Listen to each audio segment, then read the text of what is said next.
ఏమిటి ఏదో అడగాలన్నావు?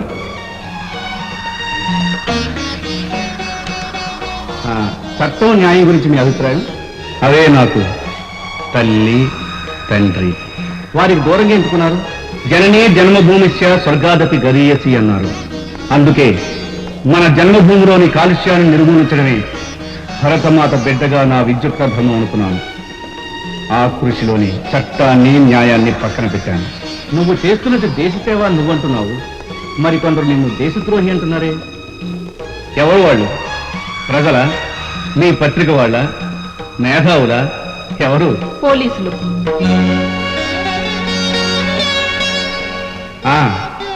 అది సంగతి.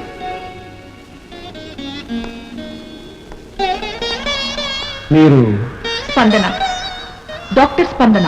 మీరు ఐజీ గారి కూతురు కదూ? కాదు, కాకి బట్టలకు కర్తవ్యానికి ద్రోహం చేసే తండ్రికి దూరంగా ఉంటున్న కూతుర్ని. మీరిక్కడ ఉండడానికి కారణం యమధర్మరాజు. అంటే ఆయన మిమ్మల్ని ఇక్కడ బలవంతంగా ఉంచారా? కాదు, ఎవరు నన్ను ఉండమని బలవంతం చేయలేదు. నేనే ఆయన్ని బలవంతంగా ఒప్పించి ఇక్కడ ఉన్నాను. ఆయనలో మిమ్మల్ని అంతగా ఆకర్షించింది ఏమిటి? నాది ఆకర్షణ కాదు, ఆరాధన. ఏ స్వార్థము లేకుండా ఎండనక వాననక ఆహర్నసల అభాగ్యుల గురించి ఆలోచించే ఆయన మానవతా దృష్టి నాలో చైతన్యం కలిగించింది.